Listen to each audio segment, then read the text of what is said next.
bautizando. Gustavo, sí.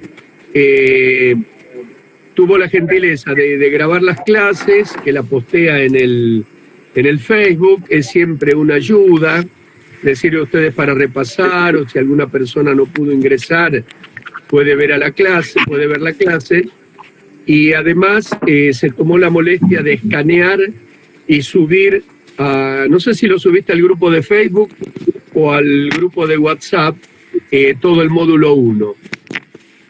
Con lo cual, ¿por qué no podés grabar, Gustavo?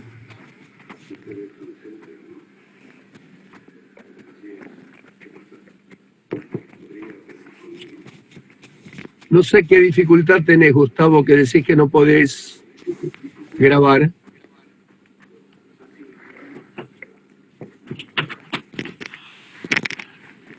Sí puede grabar sin usar micro ni cam. Bueno, perfecto. Cuestiones tecnológicas. Lo otro, iba a subirles un material que era el que habíamos utilizado en el cuatrimestre anterior, que es un material, digamos, es algo así como una apretada síntesis de diferentes teorías de la criminalidad que publicó el doctor Zaffaroni hace algunos años en fascículos, bajo el nombre de La Cuestión Criminal.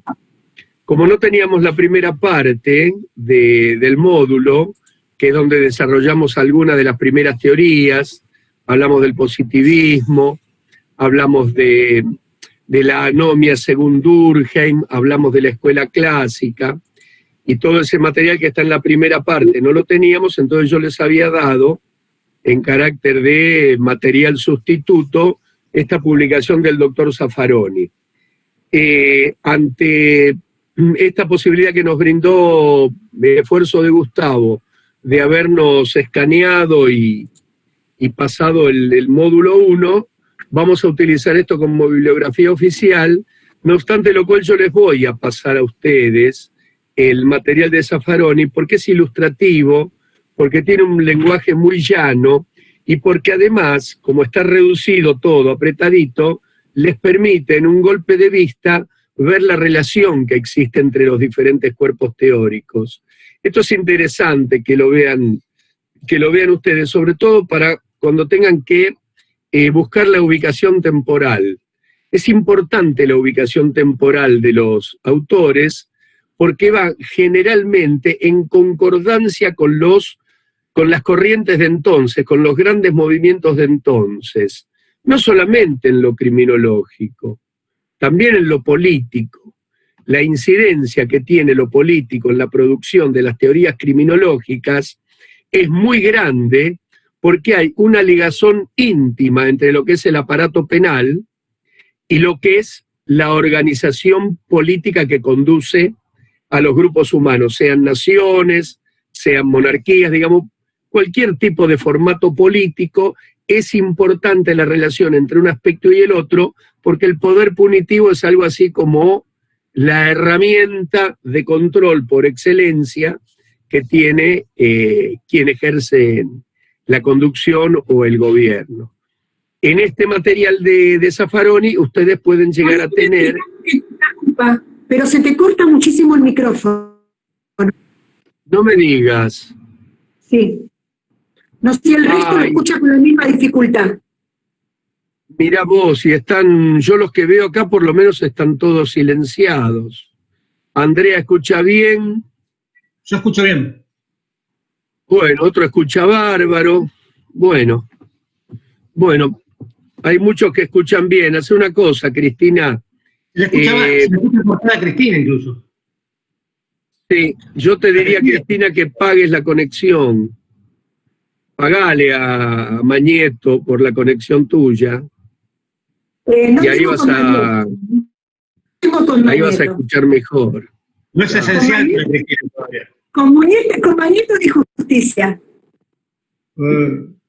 Se ve que por eso... Acá te mandan al frente y dicen, es la conexión de la profesora. O sea, uno a veces tiene que aprender a leer entre líneas. Y acá lo que estoy leyendo en función de lo que dicen las compañeras con mucha educación es, Cristina, no jodas. Cristina, jate joder y y pagá la conexión. Bueno, así que entonces era eso lo que les quería comentar. Lo otro que les quería comentar es que ante la posibilidad de que algunas clases tal vez recurramos a Classroom, les había pedido que me pasen una dirección de correo electrónico de Gmail, porque yo tengo una listita que se la voy a copiar en el Facebook de un grupo de personas, deben ser, qué sé yo, 15 o 20, que a mí no me figura la dirección de Gmail. Una de las compañeras el otro día me mandó su correo y yo, pobre, no sé si está la compañera, Annie Lee, le dijo, déjense de joder, le digo, que si tiene Gmail no me lo tiene que decir. No, dice, lo que pasa, dice que en el CIU me figura un Hotmail. Ah, perdón, le tuve que decir. Así que quienes tengan Gmail y estén con otra dirección en el CIU, les voy a pedir que lo pasen, porque si llegamos a trabajar con Classroom, hace falta que todos tengan una cuenta en Gmail. Así que eso, bueno, y no hablo más y lo dejo en compañía de mi compañero, valga la redundancia. Alicia Carreira. Ahí estoy. ¿Qué tal? ¿Cómo están todos? Buenas tardes. ¿Me escuchan bien? Sí. Entiendo que sí, ¿no? Sí, perfecto. Voy adelante. Bueno, nada, como siempre digo, a mí me cuesta bastante esto de charlar con ustedes a través de este sistema electrónico. No tengo la necesaria interacción que a mí siempre me gusta tener en estas charlas, pero bueno, vamos a tratar de hacer algo bien. Como siempre digo, si les pregunto a ustedes en qué consiste el derecho penal, yo creo que sin necesidad de que ninguna de ustedes haya estudiado antes acerca del derecho penal, me respondería en términos más o menos similares a lo que voy a decir ahora. Digo, el derecho penal es un conjunto de normas, ¿sí?, que establecen conductas que son prohibidas. Esto prescribe conductas prohibidas: no matar, no robar, no hurtar, no estafar, ¿sí?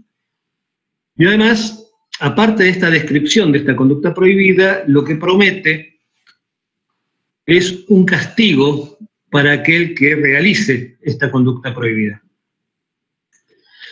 En términos generales, podemos entonces establecer que el derecho penal es un derecho castigador, es un derecho represivo, y es en algún punto el reflejo de lo que los romanos llamaban el ius puniendi, ¿no?, que tiene cualquier Estado. Esto es el derecho a reprimir ciertas conductas, estas conductas prohibidas, y castigar a todas aquellas personas que las realizan. Esto es una noción básica de derecho penal que, insisto, cualquiera de ustedes puede llegar a enunciar ante una pregunta, ¿sí? Un derecho penal castigador, represivo. Ahora, siempre a nosotros nos gustaría, o nos gusta, que ustedes tengan una visión, no sé si otra visión, sino una visión complementaria de lo que es el derecho penal. Y considerar el derecho penal como en realidad, como un límite a esa potestad que tiene el Estado de castigarnos, ¿sí? El derecho penal no solamente como un derecho castigador represivo, sino justamente, valga la contradicción o la paradoja contradictoria, como un límite a esa potestad, a esa posibilidad que tiene el Estado de castigarnos. ¿Y de dónde proviene este límite? Otra pregunta que yo me gusta siempre hacer en clase, y la respuesta siempre es invariablemente negativa, en el sentido de, yo pregunto, ¿qué les parece a ustedes, o qué me podrían decir acerca de la ley del talión, ¿no? La famosa ley bíblica del talión? Esto es ojo por ojo, diente por diente, y en mayor o en menor medida todos ustedes van a responder que es una ley bestial, propia de otros tiempos, inaplicable, inadecuada, salvaje en algún punto, ¿sí? Creo que todos vamos a convenir en eso. Yo otra vez les quiero dar una vuelta de tuerca, en el sentido de que, más allá de su primitivismo, lo que implica es un límite a la potestad de castigar. No del Estado, en ese momento no lo había, porque el derecho, digamos, porque la potestad o la posibilidad de castigar estaba en manos privadas, sino justamente un límite a esta posibilidad de devolver la afrenta dada por el victimario. Digo, si alguien me quita a mí un ojo, yo no puedo dejar ciego al ofensor. Es un ojo. Si alguien me quita un diente, no lo puedo dejar sin dentadura. Es un diente. ¿Se entiende? Si alguien roba un buey, perdón, me toca a mí responder o resarcirme con un elemento de similar entidad, con otro buey. Digo, advierten ustedes dónde está el límite a esta potestad de castigar. Pues bien, a medida que transcurren los años, los siglos, y los estados se constituyen, este límite de la potestad de castigar justamente pasa a las naciones o a las naciones constituidas, a los estados, a través de su conformación básica, que es una constitución. Una constitución, un conjunto de normas superiores, un conjunto de normas básicas, que funda, de algún modo, un Estado moderno. Y en mayor o menor medida, en todas las constituciones modernas, aparecen leyes de carácter penal que constituyen justamente límites a este ius puniendi, a esta posibilidad que tiene el Estado de castigarnos. Y concretamente me refiero a dos artículos o a dos principios inmersos en dos artículos. Por un lado, el principio de legalidad, previsto en el artículo 18 de la Constitución Nacional, y por el otro, el principio de reserva, previsto en el artículo 19 de la misma Constitución Nacional. El principio de legalidad establece más o menos algo así como: nadie puede ser condenado si no es en función de un juicio basado en un hecho previo. A ver, esperen. Nadie puede ser condenado si no es en función de un juicio basado en una ley anterior al hecho que motiva el proceso. Nadie puede ser condenado si no es en función de un juicio basado en una ley anterior al hecho que motiva el proceso. Esto significa que, si bien el Estado puede castigarnos, no lo puede hacer de cualquier manera, ¿sí? No puede castigarnos en función de conductas que aún no han sido descritas como prohibidas. No puede castigarnos en función de un debido proceso, esto es un juicio. De este principio de legalidad emanan ciertas garantías, la garantía de inocencia. Digo, toda persona es inocente justamente antes de que se demuestre lo contrario, antes de que se demuestre que es culpable en un juicio. Garantías que tienen que ver con lo procesal también, la doble instancia, la posibilidad de impugnar una primera decisión para acceder a un tribunal superior, la garantía de una defensa, ¿sí? de una defensa técnica adecuada. Esto es, insisto, el Estado puede castigarnos, pero en función del principio de legalidad no lo puede hacer de cualquier modo, de cualquier manera. Y por otra parte nos encontramos con el principio de reserva. El principio de reserva, en su parte final, nos dice que las conductas privadas de los hombres, en tanto no afecten la moral y las buenas costumbres, van a estar exentas del control de los jueces, del control de los magistrados, y, como dijo el constitucionalista de 1852, únicamente reservadas a Dios. ¿Sí? Ahí se puso un poco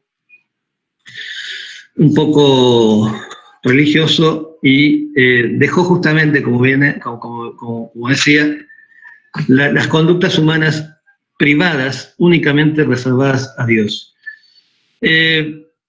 El ejemplo más claro que nosotros podemos encontrar en la jurisprudencia en relación a la aplicación concreta del principio de reserva está en los famosos fallos de la Corte Suprema acerca de la tenencia de material estupefaciente para consumo personal.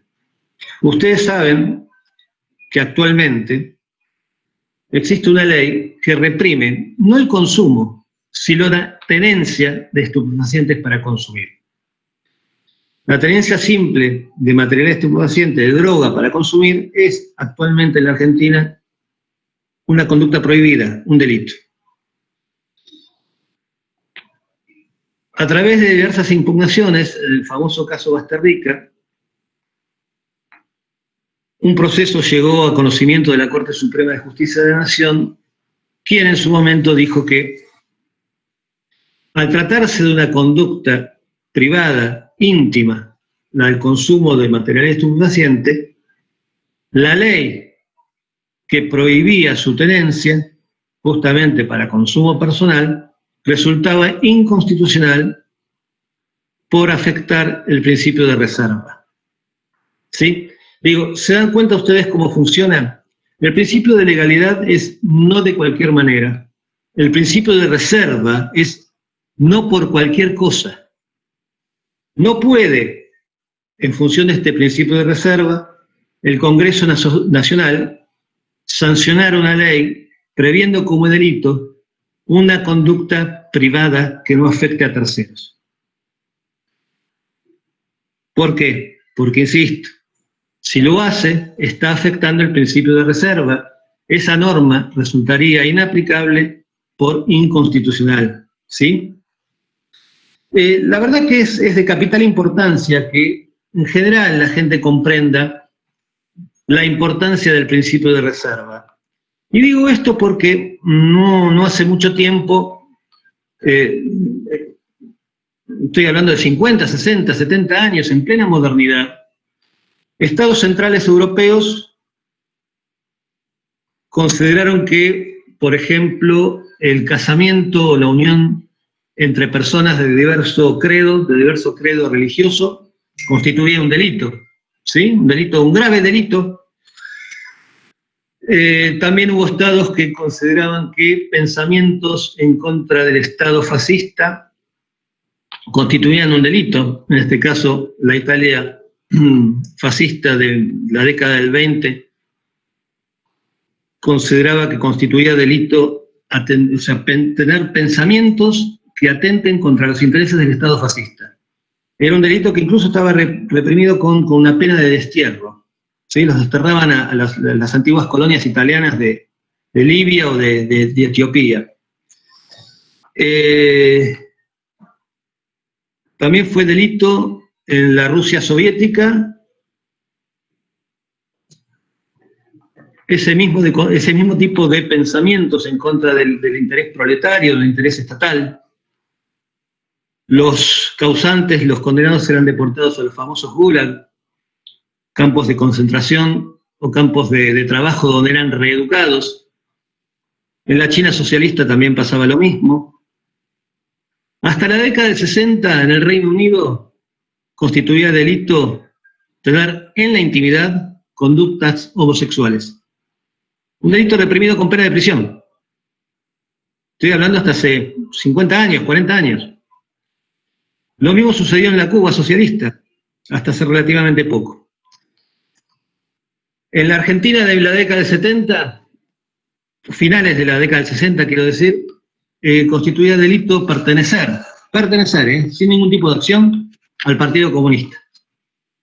Digo, son todas conductas que responden a actividades privadas que en principio no deberían constituir un atentado en contra de terceros. Y sin embargo, hubo estados modernos y centrales que las prohibieron como conductas prohibidas, como delitos, y las reprimieron duramente. Lo que quiero decir con esto es la importancia que tienen los principios de legalidad y de reserva en cuanto a dotarnos a todos, a la ciudadanía en general, de garantías frente a la capacidad que tiene el Estado de reprimir y de castigarnos. Y digo esto porque la historia lo demuestra.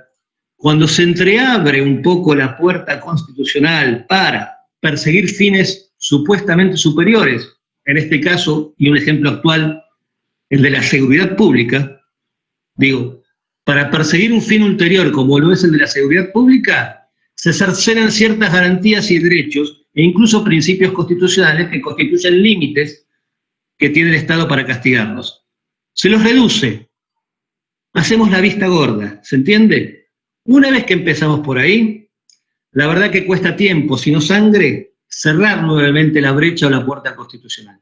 De ahí la importancia del respeto a ultranza de los principios y garantías inmersos en cualquier constitución liberal, que están representados básicamente justamente por principio de legalidad y principio de reserva. Insisto, si los dejamos caer, aunque sea para seguir fines ulteriores y supuestamente superiores, la verdad que creo que perdemos todos y es muy difícil recuperarlos.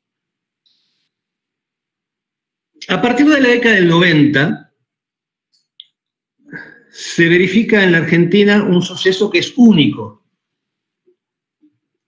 La mayoría de los estados, salvo algunos centrales, en este caso Estados Unidos, suscriben por lo común pactos o tratados internacionales de derechos humanos. Esto es algo usual en los estados, algunos lo hacen con más asiduidad, otros con menos. Lo que ha hecho Argentina, además de firmar todo tratado internacional de derecho humano, es algo absolutamente inusual y prácticamente único en el mundo, que es, al incorporarlos como ley, a través de la firma, se incorporan automáticamente a la Constitución Nacional. Esto aparece a partir de la reforma constitucional de 1994 y es, en términos generales, lo que el doctor Alfonsín pudo sacarle a Menem en el famoso Pacto de Olivos. La vieja Constitución de 1853 debía ser reformada.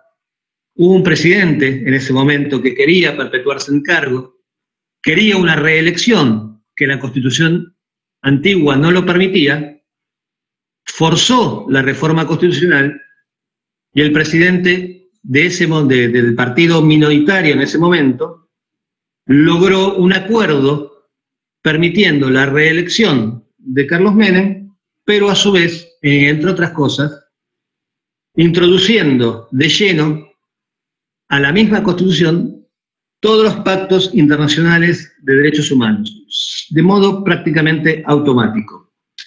Quiero decir con esto que Argentina tiene la particularidad, la peculiaridad de que parte de su ley suprema, esto es la Constitución Nacional, emana y ha sido dictada por órganos internacionales. ¿Entienden esto? Es absolutamente particular en la Constitución Nacional. Los pactos internacionales de derechos humanos tienen la misma fuerza, es como si fuera la letra misma de la Constitución Nacional y integran esta ley suprema. ¿Qué quiere decir con esto? Quizás yo lo digo por supuesto y esto no es una clase de derecho en sí, así que les comento que justamente la importancia de una Constitución Nacional es que toda la ley positiva, todas las leyes, la legislación positiva que sea dictada en el ámbito local, tiene que ajustarse a las pautas y a los principios de la Constitución Nacional. Si así no lo hiciera, esa ley es inaplicable por inconstitucional. De ahí la importancia que tiene la Constitución Nacional como ley suprema. Los pactos internacionales de derechos humanos, en ese sentido, vienen a justamente constituir una nueva fuente o un nuevo principio regulador o limitador al ius puniendi, a esta capacidad que tiene el Estado de castigarnos. Ustedes miles de veces habrán escuchado hablar de que se discute, muchos operadores mediáticos e incluso muchos políticos discuten acerca de la posibilidad de sancionar ciertas conductas delictivas con penas terribles, como la pena de muerte. La verdad que, digamos, esas construcciones, no hago un juicio de valor, no digo si está bien o está mal, o si ciertos delitos tuvieran que estar reprimidos con esta pena capital, no digo si está bien o está mal, más allá de mi opinión personal.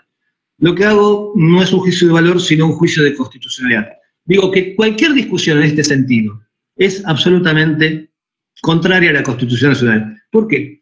Porque justamente los pactos internacionales, el Pacto Internacional de Derechos Civiles y Políticos de 1968 y la Convención Americana de Derechos Humanos, o más comúnmente conocida como Pacto de San José de Costa Rica, expresamente prohíben la posibilidad de que alguno de los estados firmantes presente dentro de su catálogo de sanciones la pena de muerte.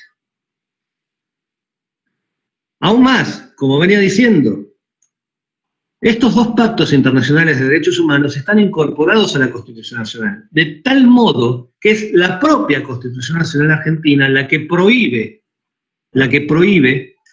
la existencia de la pena de muerte dentro del catálogo de castigos que prevé la ley penal.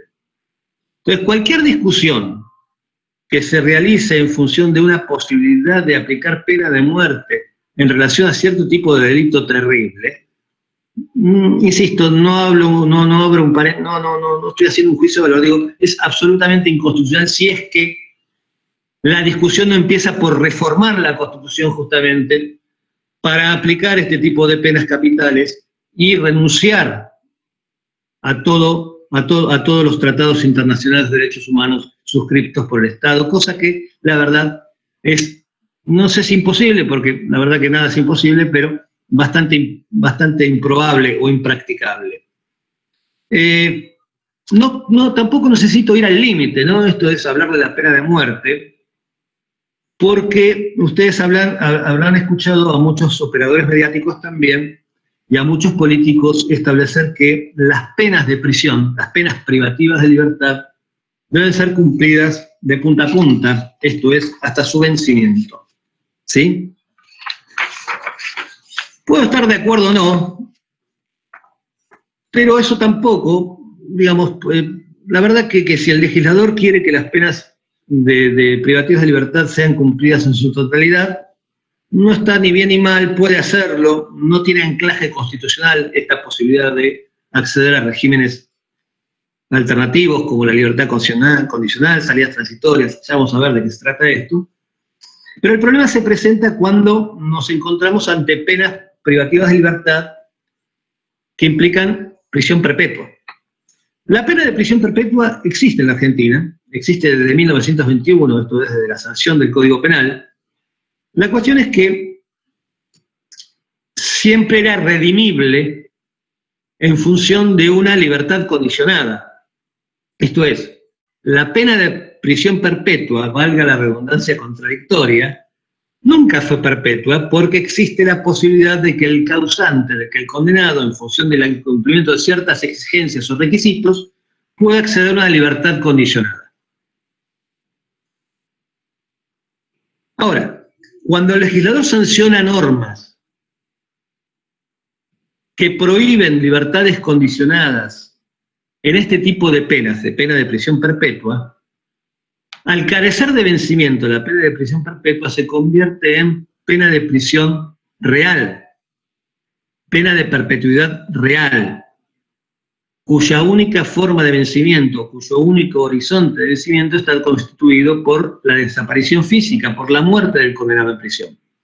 Esto es, una pena que importa la imposibilidad de que el condenado acceda alguna vez al medio libre, o vuelva a acceder al medio libre. Insisto con esto, no hago un juicio de valor, no digo si está bien o está mal, no digo si hay algunos delitos que podrían merecer la posibilidad de que la persona sea condenada a pena de prisión perpetua, se cierre la llave de la celda y la llave sea tirada al río. No digo si está bien o está mal. Lo que digo es que es inconstitucional. ¿Por qué? Porque los mismos pactos internacionales a los cuales me referí antes, el Pacto Internacional de Derechos Civiles y Políticos y la Convención Americana de Derechos Humanos, establecen cuál es el objetivo de encerrar a alguien en cumplimiento de una condena. Y el objetivo es lograr su readaptación social. Como toda teoría readaptación, reinserción, resocialización, llámenlo como ustedes quieran, implica un retorno de la persona al nivel en el que estaba antes, una devolución de ese condenado al medio social. Esto es de pura lógica. Insisto, estos tratados internacionales de derechos humanos incorporados a la Constitución Nacional y por lo tanto considerados como ley suprema, establecen que el objetivo y la finalidad del cumplimiento de una pena privativa de libertad, de una pena de prisión, no es otro que no sea el de reinsertar, rehabilitar reeducar, insisto, llámenlo como quieran, pero devolver al final a una persona luego de un proceso al medio libre. Si nosotros tenemos que el objetivo del proceso de ejecución penal es este, por lo tanto, no pueden existir en la Argentina penas de perpetuidad real, penas que impliquen que la persona muera sí o sí en la cárcel, si es que no se reforma la Constitución Nacional y se rechazan estos pactos internacionales, ¿sí? Cosa que, insisto, veo poco probable. Ya veremos cómo, en este caso, y a través de una eventual o supuesta, o un eventual o supuesto reclamo popular, el legislador recientemente ha venido sancionando leyes regresivas modificatorias de la Ley de Ejecución Penal, tendientes a considerar que sí existen penas de perpetuidad real, cuyo único horizonte de vencimiento sea la desaparición física de la persona en la cárcel. Lo hacen, y la verdad que creo que sí, me consta que los legisladores levantan la mano cuando votan estas leyes a sabiendas y con plena conciencia de que son muchas de ellas inaplicables por inconstitucionales. Lo hacen justamente para calmar cierta ansiedad mediática, cierto reclamo popular. Y vuelvo entonces a decirles a ustedes que, ojo con esto, el Congreso de la Nación está dictando en materia de derecho penal ciertas leyes que son inconstitucionales por cuanto transgreden o afectan estos principios constitucionales de legalidad y reserva. Lo está haciendo a sabiendas y lo está haciendo justamente en función de un reclamo de un bien ulterior y superior, cual es el de la seguridad pública. Y, bueno, justamente este es el ejemplo que he venido dando. Ojo con esto, hasta qué punto es lícito y está bien y es razonable renunciar a garantías y a derechos que no son solamente para los presos o para los delincuentes, como se los denomina, son para todos, para toda la ciudadanía. ¿Hasta qué punto es razonable renunciar a estas garantías en función de bienes que son superiores o supuestamente superiores, cuando luego estas garantías no van a ser repuestas? Es algo para pensar, es algo para razonar, y no lo digo en función de algo que puede ser, lo digo en relación a algo que ya ha sido. He dado ejemplos concretos, y muy pocos, hay infinitos más, en relación a países centrales que, para lograr ciertos objetivos supuestamente superiores, consideraron necesario reducir las garantías e incluso eliminarlas. Reducir garantías constitucionales e incluso eliminarlas, reduciendo a su vez estos límites que la Constitución marca al derecho que tiene el Estado de castigarnos. Porque en algún punto todos vamos a aplaudir y vamos a decir que está bien cuando se trate de derecho penal del enemigo. Esto es cuando la garantía reducida sea aplicada en función de un enemigo, en este caso el delincuente. Ahora, ¿qué es lo que va a privar en un futuro cercano al legislador para que esa garantía reducida sea aplicada a nosotros por lo que fuera, por cualquier cosa? No sé, digo, por no usar un tapabocas en medio de una pandemia. ¿Sí? Digo, tengan en cuenta esto y nada, acá ya, digamos, la función de estos encuentros no es a ustedes darles una respuesta acabada acerca de estas temáticas o cuestiones, sino establecer cuáles son, o poner las cartas sobre la mesa, establecer cuáles son los elementos y que ustedes saquen sus propias conclusiones y digan, bueno, vamos o no hacia un Estado totalitario, vamos o no hacia una reducción de derechos y garantías, vamos o no hacia una constitución reducida en función de privilegiar ciertos bienes que consideramos en este momento que nos están quitando. Digo, es propio de ustedes y hasta acá llego. Insisto, trato de no hacer un juicio de valor y trasladar a ustedes cuáles son los elementos para poder hacer un análisis y tener un resultado.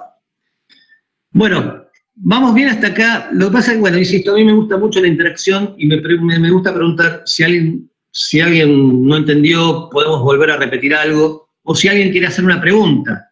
Con orden, quizás podemos hacerlo. ¿Qué les parece?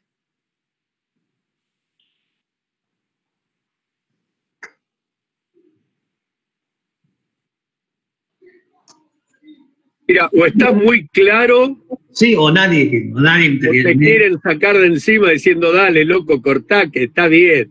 Ya termino, falta poco. ¿Está bien entonces? ¿Sigo? Bueno. Sí. Hola, Axel. Cacho, decime. Vi en el chat hace un ratito que una compañera decía que tenía entendido que la prisión perpetua actualmente se cumple a los 35 años. Bueno. Algo así fue su intervención. Quería si le podías... La pregunta o la inquietud está muy buena porque es por lo general lo que se dice. Yo en algún punto, claro, fui muy por arriba, muy rápido. A veces me cuesta, esto no es una clase de derecho, pero por supuesto estas preguntas vienen bárbaro porque son aclarativas y me paran un poco a mí, que ya de por sí hablo rápido y cuesta entenderme. Pero bueno, lo que yo dije en su momento es que la pena de prisión perpetua siempre existió en el Código Penal. Está en el Código Penal desde su sanción, en 1921. Lo que pasa es que no era perpetua porque existía, o existe si se quiere, la posibilidad de que el condenado a una pena de prisión perpetua obtenga la libertad condicional. Luego del transcurso, antes de 5 años del cumplimiento de estas condiciones, de esta libertad, la libertad terminaba siendo definitiva y había una especie de extinción de esa pena de prisión perpetua. El tiempo de detención, ¿sí?, era de 20 años. Una persona condenada a una pena de prisión perpetua, con el transcurso de 20 años de detención, tenía el derecho de obtener, mediante el cumplimiento de otros requisitos que ya veremos cuáles son, en la segunda parte del curso, su libertad condicional. 20 años. A partir de la reforma producida en el año 2004, la famosa reforma conocida como Ley Bloomberg, ¿sí? ¿Saben a qué me refiero? Este lapso de detención exigido pasó de ser de 20 a 35 años. Y esto es lo que decía la compañera, ¿no? Esto de que la pena de prisión perpetua se cumple a los 35 años. Voy a hacer un par de aclaraciones. No es que se cumpla la pena de prisión perpetua a los 35 años. A los 35 años, la persona condenada a una pena de prisión perpetua tiene el derecho de pedir su incorporación a este régimen de libertad condicional. El juez lo va a otorgar o no, según cumpla o no los requisitos o las exigencias de habilitación también previstas en la ley. Luego ahora, a partir de la reforma Bloomberg, del transcurso de 10 años de producida esa soltura condicional, la pena de prisión perpetua se extingue. ¿Sí? Esto es cuando se trate de delitos que permitan la libertad condicional. Porque a partir de reforma de ley Bloomberg y a partir de la última reforma del año 2017, aparece en el artículo 14 del Código Penal un catálogo de delitos que no permiten ningún tipo de alternativa al encierro carcelario. Esto es, las penas se cumplen de punta a punta como quieren varios políticos y operadores mediáticos. ¿Sí?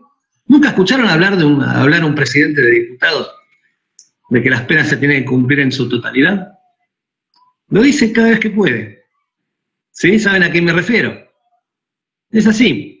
Entonces, justamente a través de estas reformas se prevén ciertos delitos, muy graves, por cierto, que no permiten ningún tipo de posibilidad de acceso del condenado al medio libre, sea por libertad condicional, sea por salidas transitorias, sea por libertad asistida, sea por nada. Entonces, la persona condenada a una pena de prisión perpetua, en función de alguno de estos delitos prohibitivos a los cuales me referí antes, no puede acceder a la libertad condicional. Entonces, la pena de prisión perpetua, en este caso, se convierte en pena de prisión perpetua real. Insisto, donde el único horizonte de vencimiento de esta sanción penal va a estar dado por la desaparición física del causante en la cárcel. Entonces, yo no digo si está bien o está mal, no hago un juicio de valor. Ustedes me dirán, ¿delitos horrendos? Hay algunos, hay bastantes. Más de uno de ustedes me dirá, bien, que se quede a dormir en la cárcel, que no salga más. Está bien, no digo que no, es una opinión personal. No está mal desde el punto de vista personal. Lo que digo es que está mal desde el punto de vista constitucional. Porque si a la vez en la Constitución Nacional, esto es la ley suprema, lo que tenemos es que en función de los tratados internacionales de derechos humanos, las penas se cumplen, las penas de prisión se cumplen, al solo efecto de reinsertar, reintegrar, devolver al medio social, sea cuando fuera, 20, 25, 30, 35, no puede haber penas cuya única posibilidad, en clave constitucional, no puede haber penas cuya única posibilidad de vencimiento sea la muerte del condenado. ¿Se entiende? Y está la última reforma, y esto lo adelanto también, del año 2017, la primera reforma, la reforma del año del 2004, la llamada Bloomberg, sí preveía la prohibición de acceso al régimen de libertad condicional para delitos terribles, ¿no? Homicidios, violación seguida de muerte, secuestro seguido de muerte. Ahora, la última reforma, que es la copia de una reforma, de una ley reformada de la provincia de Mendoza, de hecho, fue el diputado Juntos por el Cambio ¿Negri se llama? No. Petri, de Mendoza, el que la promovió siendo legislador nacional en el año 2017, agrega nuevos delitos, no tan graves, no delitos que impliquen muerte. Por ejemplo, hoy día, el delito de robo agravado por su comisión con arma de fuego, que es el delito que lleva el 80% de la población carcelaria de la Argentina. ¿Se entiende?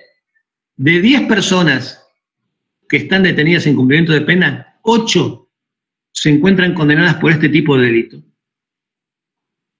Actualmente, según la ley, no podría acceder a ningún régimen alternativo de encierro carcelario y la pena, en este caso temporal, que se le impone, sean 10, 15, 20 años, va a ser cumplida hasta su agotamiento. Acá no puedo hablar de inconstitucionalidad, hay autores que sí, yo no iría tan lejos y en todo caso sería una discusión mucho más puntual y mucho más finita, mucho más chiquita, porque en algún punto, al tratarse de una pena temporal, hay un horizonte de vencimiento, hay un horizonte de soltura, y de algún modo la finalidad del encierro carcelario va a quedar acreditada porque la persona es devuelta al medio libre. Ahora, una persona que no tiene esperanza alguna de acceder al régimen, a la libertad antes del vencimiento de la pena, y la verdad que no sé si le va a interesar tanto portarse bien intramuros, no sé si le va a interesar tanto adquirir hábitos laborales, no sé si le va a interesar tanto estudiar, porque da lo mismo. No sé si le va a interesar tanto acceder o someterse a un tratamiento psicoterapéutico, porque da igual, haga lo que haga, la pena de 5 años van a ser 5 años. ¿Se entiende lo que quiero decir?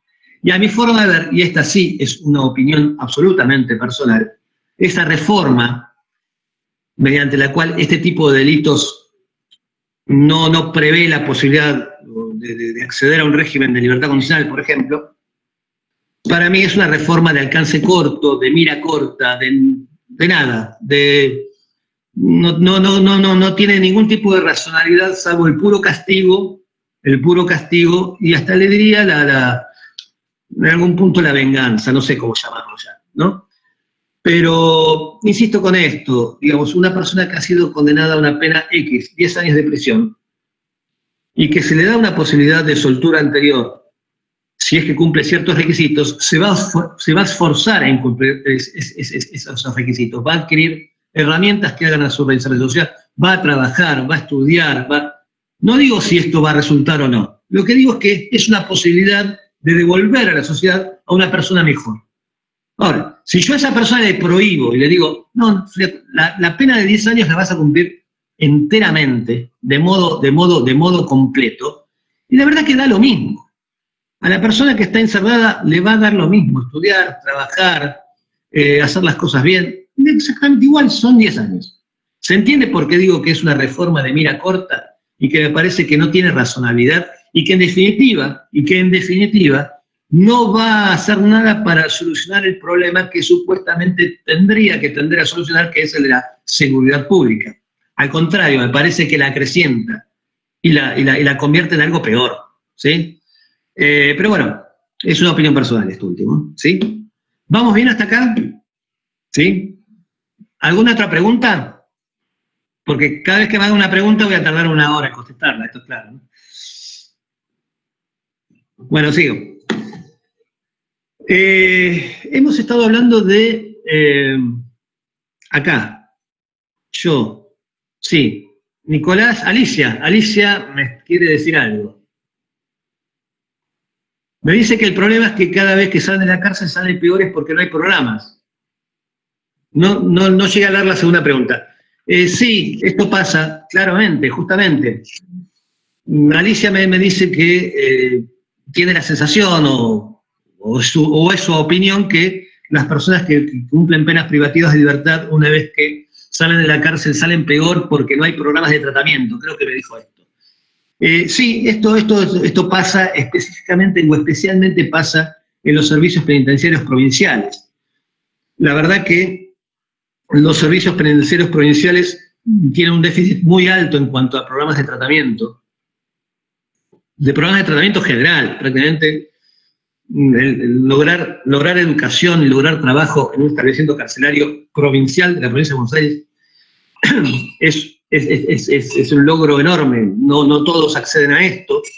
Ni hablar de programas específicos para agresores de violencia de género, por ejemplo, o para adictos. La verdad que no los hay. A diferencia, sí, y esto quizás Ricardo pueda coincidir conmigo, a diferencia, sí, digo, de la Agencia Penitenciaria Federal, ¿no? Donde en el Servicio Penitenciario Federal hay una profusión un poco mayor de programas de tratamiento básicos. Estamos hablando de una población carcelaria, la federal, donde el 90% de los internos trabajan, no tienen posibilidad de acceder a un trabajo remunerado, donde, mal o bien, menos o más, todos los internos tienen posibilidades de estudiar, de acceder a cursos de capacitación o de formación profesional. Hay asistencia terapéutica. Digo, el Servicio Medio Federal es algo absolutamente distinto a lo que es la generalidad del país. Pero sí, coincido con vos, Alicia, por supuesto, que si a una persona la metés dentro de una caja de zapatos y en el medio, que es la cárcel, no le das nada, no hay programas, como vos bien decís, por supuesto que vas a sacar a alguien peor.